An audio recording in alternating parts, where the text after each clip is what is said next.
Students, இன்னைக்கு நம்ம என்ன பார்க்க போறோம் அப்படின்னா 12th ஸ்டாண்டர்ட் கம்ப்யூட்டர் சயின்ஸ்ல லெசன் 6ல கண்ட்ரோல் ஸ்ட்ரக்சர் பத்தி நம்ம பார்க்க போறோம். ஓகேங்களா? ஆல்ரெடி நம்ம 11th கண்ட்ரோல் ஸ்ட்ரக்சர் பத்தி பிரீஃபா பார்த்துருப்போம். அதே மெத்தட் தான் இங்க யூஸ் பண்ண போறோம். சின்ன ஸ்லைடு சேஞ்சஸ் மட்டும் தான் இருக்க போகுது. ஓகேங்களா?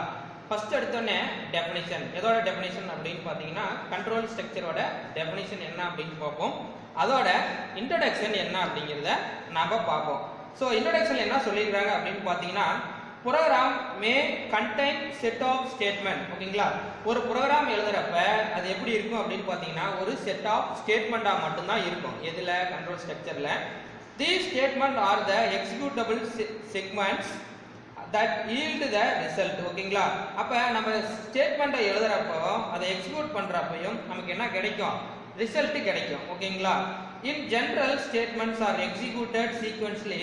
That is, statements are executed one after another அப்படின்னு சொல்றாங்க. அப்படின்னா ஒரு ஸ்டேட்மெண்ட் ஒர்க் ஆகுது அப்படின்னா ஃபர்ஸ்ட் எடுத்தோன்னே இந்த ஸ்டேட்மெண்ட் ஒர்க் ஆயிட்டு தான் அடுத்த ஸ்டேட்மெண்ட்டுக்கு போகும். That is one after next another அப்படின்னு சொல்றாங்க. ஓகேங்களா? There are maybe situation in our real life programming where we need to skip a segments or set of statement and execute another segment based on the test of the condition. ஓகேங்களா? அப்ப நம்ம இந்த இடத்துல கொடுத்திருக்கிறது என்ன அப்படின்னு பாத்தீங்கன்னா just printing statement தான் கொடுத்திருக்கிறோம். எந்த விதமான கண்டிஷன் கொடுக்கல. அப்ப சீக்வென்ஸ்லாம் ஒர்க் ஆகும். பட் இந்த இடத்துல கண்டிஷன் கொடுத்திருந்தோம் அப்படின்னா எதை பேஸ் பண்ணி ஒர்க் ஆகும் அப்படின்னு பாத்தீங்கன்னா நாம கொடுத்திருக்கிற கண்டிஷனை பேஸ் பண்ணி ஒர்க் ஆகும் அப்படின்னு சொல்றாங்க. ஓகேங்களா? That is based on the condition. This is called as a alternative or branching அப்படின்றாங்க. அப்படின்னா என்ன அர்த்தம் அப்படின்னு பார்த்தீங்கன்னா நம்ம என்ன பண்றோம்? இதை விட்டுட்டு நெக்ஸ்ட்டுக்கு போறோம். அப்ப கண்டிஷனை பேஸ் பண்ணி ஒர்க் ஆகுது. That is we may need to execute a set of statement multiple line are called as a iteration or looping. அப்படின்னா இந்த எதுக்கு ஆல்டர்னேட்டிவ் பிரான்ச்சிங் அப்படின்னு என்ன அர்த்தம் அப்படின்னா ஒரு ஸ்டேட்மெண்ட் ஒர்க் ஆகும், அனதர் ஸ்டேட்மெண்ட் ஒர்க் ஆகாது. ஓகேங்களா? பட் ஐட்ரேஷனை பொறுத்தவரையிலும் லூப்பிங் பொறுத்தவரையிலும் என்ன பண்ணோம்? ஒரே கண்டிஷனை திரும்ப திரும்ப ஒர்க் ஆகிறது தான் என்னது அப்படின்னு பார்த்தீங்கன்னா ஐட்ரேஷன் ஆர் லூப்பிங். இந்த சாப்டரை பொறுத்தவரையிலும் நம்ம என்ன தெரிஞ்சுக்க போறோம் அப்படின்னா எதை பத்தி ஃபோக்கஸ் பண்ண போறோம் அப்படின்னா various control structures in Python, their syntax and learn how to develop the program using them. ஓகேங்களா? இந்த கண்ட்ரோல் ஸ்ட்ரக்சர்ல பைத்தானை பொறுத்தவரை சிண்டாக்ஸ் அப்படின்னா எப்படி இருக்கும், இந்த சிண்டாக்ஸை வச்சுக்கிட்டு எப்படி ப்ரோக்ராமை நாம டெவலப் பண்ணலாம் அப்படிங்கிறது தான் இந்த டாபிக்ல பார்க்க போறோம். ஸோ இந்த கண்ட்ரோல் ஸ்ட்ரக்சரோட டெஃபினிஷன் பத்தி தான் நம்ம இன்ட்ரோடக்ஷன் பத்தி தான் பார்த்தோம். இந்த கண்ட்ரோல் ஸ்ட்ரக்சர்ல 2 மெத்தட்ஸ் இருக்குது. One is a alternative or branching and next one iteration or looping. இந்த ரெண்டோட டெஃபினிஷன் தான் நான் இவ்வளவு நேரம் நான் எக்ஸ்பிளைன் பண்ணேன். நெக்ஸ்ட் என்ன அப்படின்னு பாத்தீங்கன்னா கண்ட்ரோல் ஸ்ட்ரக்சரோட டெஃபினிஷன். சோ கண்ட்ரோல் ஸ்ட்ரக்சர் அப்படின்னா என்ன?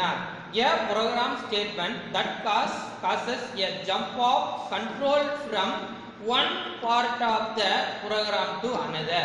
அப்ப ஒரு பார்ட் ஒர்க் ஆயிட்டு another பார்ட்டுக்கு என்ன ஜம்ப் ஆவறது தான் என்ன அப்படின்னு பாத்தீங்கன்னா control structures. ஓகேங்களா? சோ நம்ம as you have already learned in C++, these control statement or compound statement used to alter the control flow of the process or program depending on the state of process. நம்ம என்ன process கொடுக்குறோமோ அதை depend பண்ணி தான் நமக்கு என்ன ஆகும்? Work ஆகும். எது ஒர்க் ஆகும்? Control structure. புரியுதுங்களா? நல்லா லிசன் பண்ணுங்க. ரைட்? நெக்ஸ்ட் என்ன பார்க்க போறோம் அப்படின்னா இந்த control ஸ்ட்ரக்சர்ல there are three important control structure. First one is a sequential, next one is a alternative or branching, third one is iterative or looping. ஓகேங்களா? இப்போ நான் ஏற்கனவே மேல சொன்னது தான் இந்த இடத்துல 3 டைப்ஸா கொடுத்திருக்கிறேன். இந்த 3 டைப்ஸ் தான் நாம என்ன பண்ணுவோம் அப்படின்னு பாத்தீங்கன்னா பிரீஃபா பார்க்க போறோம். ஃபர்ஸ்ட் எடுத்தோன்னே என்ன அப்படின்னு பாத்தீங்கன்னா சீக்வென்ஷனல் ஸ்டேட்மெண்ட். நெக்ஸ்ட் பாத்தீங்க அப்படின்னா சீக்வென்ஷியல் ஸ்டேட்மெண்ட். இந்த சீக்வென்ஷியல் ஸ்டேட்மெண்ட் அப்படின்னா என்ன அப்படின்னு பாத்தீங்கன்னா it is a composed of a sequential of statement which are the execute one after another. sequential அப்படின்னா என்ன அர்த்தம்? லைன் பை லைனா நமக்கு ஸ்டேட்மெண்ட் ஒர்க் ஆகும் அப்படின்னு சொல்றாங்க. ஏன் இதுல ஒரு எக்ஸாம்பிள் கொடுத்திருக்கேன். இந்த எக்ஸாம்பிள் என்ன அப்படின்னு பாத்தீங்கன்னா a code to print your name, address and phone numbers is a example of sequential statement. But நான் இந்த இடத்துல ரெண்டு ஸ்டேட்மெண்ட் மட்டும் பிரிண்டிங் ஸ்டேட்மெண்ட்ல கொடுத்துருக்கிறேன். ஓகேங்களா, ஃபர்ஸ்ட் எடுத்தோன்னே இந்த ஸ்டேட்மெண்ட் ஒர்க் ஆகும், நெக்ஸ்ட் எடுத்தோன்னே இந்த ஸ்டேட்மெண்ட் ஒர்க் ஆகும். ஸோ நம்ம எடுத்தோன்னே இந்த ஸ்டேட்மெண்ட் ஒர்க் ஆகாது. ஓகேங்களா, ஸோ சீக்வன்ஷியல் ஆர்டரா மட்டும்தான் நமக்கு ஒர்க் ஆகும். ஃபர்ஸ்ட் லைன் இது ஒர்க் ஆகும், நெக்ஸ்ட் இந்த லைன் ஒர்க் ஆகும். ஸோ இதனால தான் இதுக்கு பேர் என்ன அப்படின்னு பார்த்தீங்கன்னா sequential statement. So print hello this is Satish அப்படின்னு சொல்லியிருக்கிறேன். ஓகேங்களா, அப்போ ஃபர்ஸ்ட் எடுத்தோன்னே இந்த லைன் நமக்கு பிரிண்ட் ஆகுது. ஓகேங்களா, இது என்னது நம்ம ஆல்ரெடி போன வீடியோல பார்த்தோம். டபுள் கோட்ஸ்குள்ள இருந்துச்சு அப்படின்னா இது ஒரு ஸ்ட்ரிங். ஓகேங்களா, இது என்ன ஸ்ட்ரிங்கா இருக்குது? Printing string, that is printing statement.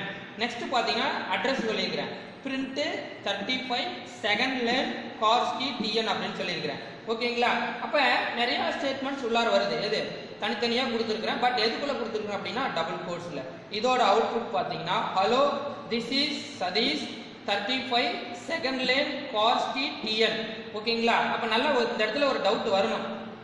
Double quotes கொடுத்துருக்குறோம் சார், இங்க வந்து கமாலாம் வருது அப்படின்னா எப்படிங்க சார் அப்படின்னு பார்த்தீங்கன்னா, நான் ஏற்கனவே போன வீடியோல சொன்னது தான், வித்தின் டபுள் கோட்ஸ்க்குள்ள நம்ம என்ன கொடுக்குறோமோ அந்த ஸ்ட்ரிங் அப்படியே நமக்கு டிஸ்ப்ளே பண்ணும். அந்த டேட்டா உள்ளார இருக்கிறது என்னவோ அப்படியே நமக்கு டிஸ்ப்ளே பண்ணும்.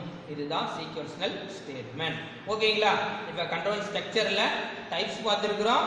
அதுக்கப்புறம் அந்த ஃபர்ஸ்ட் டைப் என்னங்கிறது வித் டெஃபினிஷன் அண்ட் எக்ஸாம்பிளோட நாம பார்த்துருக்கிறோம். நெக்ஸ்ட் பாத்தீங்க அப்படின்னா அடுத்தது பாத்தீங்கன்னா ரெண்டாவது method alternative or branching. Alternative அப்படின்னா என்ன அர்த்தம் அப்படின்னு பாத்தீங்கன்னா, நம்ம ரியல் லைஃப்ல டே பை டே நம்ம நடக்கக்கூடிய எக்ஸாம்பிள் தான் நான் இப்போ சொல்ல போறேன். In our day to day life we need to take a various destination and choose the alternative path achieve our goal அப்படின்னு சொல்றோம். ஓகேங்களா, சோ நமக்கு ஒரு வழி மட்டும் நம்ம தேட போறது கிடையாது. நம்ம டெய்லி லைஃப்ல ஒன்னு நமக்கு கிடைக்கல அப்படின்னா இன்னொரு நம்ம என்ன பண்ண போறோம், வேற வழியை சூஸ் பண்ண போறோம். That is maybe we would have taken an alternative route to reach our destination when we find the usual route by which we travel the block அப்படின்றாங்க. அப்படின்னா நம்ம டெய்லி ஒரு ரூட்ல நம்ம வந்து ஃபார் எக்ஸாம்பிள் நம்ம வீட்ல இருந்து ஸ்கூலுக்கு ஒரு ரூட்ல வந்துகிட்டு இருப்போம். ஓகேங்களா, அப்ப அந்த ரூட் வந்து என்ன பண்ணிட்டாங்க, ஒன் டே என்ன பண்ணிட்டாங்க, அந்த ரூட்டை பிளாக் பண்ணிட்டாங்க. அப்ப அந்த ரூட்டை நம்ம பிளாக் பண்ணிட்டாங்க அப்படின்னு அதே இடத்துல வெயிட் பண்ணிட்டு இருக்கோமா, இல்ல நம்ம என்ன பண்ணுவோம், வேற வழியை சூஸ் பண்ணி நம்ம ஸ்கூலுக்கு வரதுக்கு ட்ரை பண்ணுவோமா அப்படிங்கிறது தான் இந்த கான்செப்ட் பொறுத்து வரலாம். நம்ம எல்லாம் என்ன பண்ணுவோம், பிளாக் பண்ணிட்டாங்கன்னா திரும்பி நாம போக வேண்டிய இடத்துக்கு உண்டான வழியை ஆல்டர்னேட்டிவா வேற வழியை சூஸ் பண்ணிட்டு நம்ம அந்த வழியில டிராவல் பண்ணி நம்மளோட கோலை அச்சீவ் பண்ணுவோம். அதத்தான் alternative. This type of the decision making is what we are to learn through alternative or branching statement. Checking whether the given number is positive or negative or even or odd number odd can all be done using alternative or branching statement. That is, இது என்ன சொல்றாங்க அப்படின்னு பாத்தீங்கன்னா, நம்ம ஒரு number கொடுக்குறோம், அந்த number இன்புட்டா கொடுக்குறோம், அந்த கொடுக்குற நம்பர் பாசிட்டிவ் நம்பரா நெகட்டிவ் நம்பரா. ஸோ நம்பரை பொறுத்தவரை பாசிட்டிவா இருக்கலாம் நெகட்டிவா இருக்கலாம். அதே மாதிரி கொடுக்குற நம்பர் ஈவன் நம்பரா இருக்கலாம் இல்லைன்னா ஆட் நம்பரா இருக்கலாம். அதை பத்தி தான் இந்த இடத்துல சொல்றாங்க. ஓகேங்களா, இதுல இந்த ஆல்டர்னேட்டிவ் ஆர் பிரான்ச்சிங் ஸ்டேட்மெண்ட்ஸ் பொறுத்தவரையிலும் we have 3 types. ஓகேங்களா, 3 டைப்ஸ் இருக்கு. ஓகேங்களா, இந்த 3 டைப்ஸ் பத்தி என்ன அப்படின்னு பாத்தீங்கன்னா, first simple if statement, next one if else statement, third one if else elif statement அப்படின்னு சொல்றோம். ஆல்ரெடி இந்த ரெண்டும் நம்ம 11th படிச்சது தான். அதே தான் இங்க வந்து கொஞ்சம் வித்தியாசமா பார்க்க போறோம். ஓகேங்களா, சோ மூணாவதுங்கிறது அப்படிங்கிறது என்ன அப்படின்னா புதுசா இங்க பார்க்க போறோம் பைத்தான்ல. ஓகேங்களா, ஃபர்ஸ்ட் எடுத்த உடனே சிம்பிள் இஃப் ஸ்டேட்மெண்ட், இதுல ஆல்டர்னேட்டிவ் ஆர் பிரான்ச்சிங் ஸ்டேட்மெண்ட்ல முதல்ல எடுத்த உடனே சிம்பிள் இஃப் ஸ்டேட்மெண்ட் பத்தி பார்க்க போறோம். ஓகேங்களா, ஃபர்ஸ்ட் எடுத்த உடனே simple if statement, it is the simplest of all destination making statement. என்னது டெஸ்டினேஷன் மேக்கிங் அப்படின்னா என்ன அர்த்தம் அப்படின்னா, நம்ம முடிவு எடுக்கிறோம் ஏதாவது ஒண்ணுதான். ஓகேங்களா, condition should be in the form of relational or logical expression. அப்ப இந்த இடத்துல என்ன பண்ணுவான், relational or logical expression already போன லெசன்லயே பார்த்துருக்கோம். ரிலேஷனல் ஆபரேட்டர்னா என்ன, லாஜிக்கல் ஆபரேட்டர்னா என்ன அப்படின்னு பார்த்துருக்கோம். அப்படின்னா ஒன்றும் கிடையாதுங்க. இந்த இடத்துல பாத்தீங்கன்னா நம்ம கொடுக்குற வேல்யூவை இந்த இடத்துல கண்டிஷனை யூஸ் பண்றது தான் ரிலேஷனல் ஆர் லாஜிக்கல் எக்ஸ்பிரஷன் அப்படின்னு சொல்றாங்க. ஓகேங்களா, புரியுதுங்களா? இப்போ என்ன பண்ண போறோம் அப்படின்னா ஃபர்ஸ்ட் எடுத்தோடனே சிம்பிள் இஃப் ஸ்டேட்மெண்டோட சின்டாக்ஸ் என்ன அப்படின்னு பார்த்தீங்கன்னா if condition colon statement black 1 அப்படின்னு பார்க்க போறோம். ஓகேங்களா? லாஸ்ட் இயர் இதே மாதிரி தான் பார்த்தோம், சின்டாக்ஸ் பார்த்தோம். இதில் என்ன வேரியேஷன் அப்படின்னு பார்த்தீங்கன்னா இந்த இடத்துல கோலன் வைக்கிறோம். Sir what is the purpose of using colon அப்படின்னா இண்டென்டேஷன். ஓகேங்களா? ஆல்ரெடி நம்ம போன வீடியோல பார்த்தோம் இண்டென்டேஷன் அப்படின்னா என்ன அப்படின்னு பார்த்துருக்கோம். உள்ளார தள்ளி இருக்கிறது, கண்டிஷனை விட்டு கொஞ்சம் தள்ளி இருக்கிறது என்னது இண்டென்டேஷன் அப்படின்னு சொல்றோம். ஓகேங்களா? புரிஞ்சுதுங்களா? ஸோ எக்ஸாம்பிள் பார்க்க போறோம். x equal to into input enter your age. ஓகேங்களா? ஸோ இது வந்து என்ன அப்படின்னு பார்த்தீங்கன்னா ஸ்ட்ரிங்காக கொடுத்துருக்குறோம். இன்புட் மெத்தட் நம்ம கொடுக்குற வேல்யூ இன்புட் வேல்யூ என்ன டேட்டா டைப்பாக இருக்கணும், வேரியபிளோட வேல்யூ என்ன டேட்டா டைப்பாக இருக்குது, இன்டீஜர் டேட்டா டைப்பாக இருக்கணும். எக்ஸ் அப்படிங்கிறது வேரியபிள். ஓகேங்களா?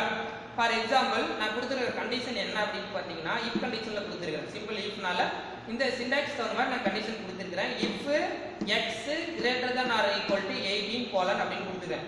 நாம கொடுக்குற எக்ஸோட வேல்யூ 18ஓட பெருசா இல்ல ஸ்மால் சைஸா அப்படிங்கறத இந்த இடத்துல செக் பண்றோம். பிக் சைஸா இருந்துச்சு அப்படின்னா என்ன நடக்கும் அப்படின்னா பிரிண்டிங் ஸ்டேட்மெண்ட் ஒர்க் ஆகும். ஸ்மால் சைஸா இருந்துச்சுன்னா பிரிண்டிங் ஸ்டேட்மெண்ட் ஒர்க் ஆகாது. அப்படின்னா பிக் சைஸா இருந்துச்சுன்னா கண்டிஷன் என்ன ஆயிடுச்சு, ட்ரூ ஆயிடுச்சு. ட்ரூ ஆனா இது ஒர்க் ஆகும். ஃபால்ஸ் ஆனா நம்ம எந்த பார்ட்டுமே கொடுக்கல, அப்படியே ஸ்டாப் ஆகி நின்றோம். ஓகேங்களா? அப்ப பிரிண்டிங் ஸ்டேட்மெண்ட்ல என்ன கொடுத்துருக்கிறேன், you are eligible for voting அப்படின்னா நம்ம ஓட் போடுறதுக்கு உண்டான வயசு எவ்வளவு, நம்ம எவ்வளவு 18 இயர்ஸ் இருந்தா நம்ம என்ன பண்ணலாம், எலிஜிபிள் ஃபார் ஓட்டிங். ஓகேங்களா? அப்ப நான் கொடுத்துருக்கிற இன்புட் பாருங்க கவனிங்க, என்டர் யுவர் ஏஜ். ஓகேங்களா? 34 அப்படின்னு கொடுத்துருக்கிறேன். அப்ப x greater than or equal to 18 நம்ம கொடுக்குற கண்டிஷன். அப்ப இந்த இடத்துல என்ன வரும், 34 greater than or equal to 18 அப்படிங்கிற கண்டிஷன் நம்ம வரும். அப்ப 34 18ஓட பிக்கஸ்ட் வேல்யூ அப்படிங்கறனால கண்டிஷன் ட்ரூ ஆனோனே you are eligible for voting அப்படின்ற நம்ம பிரிண்டிங் ஸ்டேட்மெண்ட் நமக்கு டிஸ்ப்ளே பண்ணிடுது அவுட்புட். ஓகேங்களா? தென் நெக்ஸ்ட் பாத்தீங்கன்னா இன்னொரு வேல்யூ நான் கொடுத்துறேன், என்டர் யுவர் ஏஜ் அப்படின்னு கொடுத்துருக்கிறேன். 16 அப்படின்னு கொடுத்துருக்கிறேன். அப்ப இந்த இடத்துல போனோம்னா எக்ஸோட வேல்யூ 16, எக்ஸ் அப்படிங்கிறது வேரியபிளோட value 16 greater than or equal to 18. Condition false ஆயிடும். கண்டிஷன் ஃபால்ஸ் ஆனா இந்த ஸ்டேட்மெண்ட் ஒர்க் ஆகுது, அப்படியே டெர்மினல் நின்று போயிடும். ஓகேங்களா? So this is for the simple if statement. Alternative statement, banking statement பத்தி இவ்வளோ நேரம் நான் உங்களுக்கு எக்ஸ்பிளைன் பண்ணியிருக்கிறேன், புரிஞ்சிருக்குன்னு நினைக்கிறேன். இந்த வீடியோவில் கண்ட்ரோல் ஸ்ட்ரக்சர் டெஃபினிஷன் பார்த்தோம், கண்ட்ரோல் ஸ்ட்ரக்சரோட டைப் பார்த்தோம். அந்த டைப்ல ஆல்டர்னேட்டிவ் ஸ்டேட்மெண்ட் பத்தி, சீக்வென்ஷியல் ஸ்டேட்மெண்ட்டும் ஆல்டர்னேட்டிவ் ஸ்டேட்மெண்ட் பத்தி நான் உங்களுக்கு எக்ஸ்பிளைன் பண்ணியிருக்கிறேன். வித் சின்டாக்ஸ் அண்ட் எக்ஸாம்பிளோட எக்ஸ்பிளைன் பண்ணியிருக்கிறேன். இந்த வீடியோ உங்களுக்கு புரிஞ்சிருக்குன்னு நினைக்கிறேன். ஓகேங்களா? தேங்க்யூ ஃபார் வாட்சிங் திஸ் வீடியோஸ்.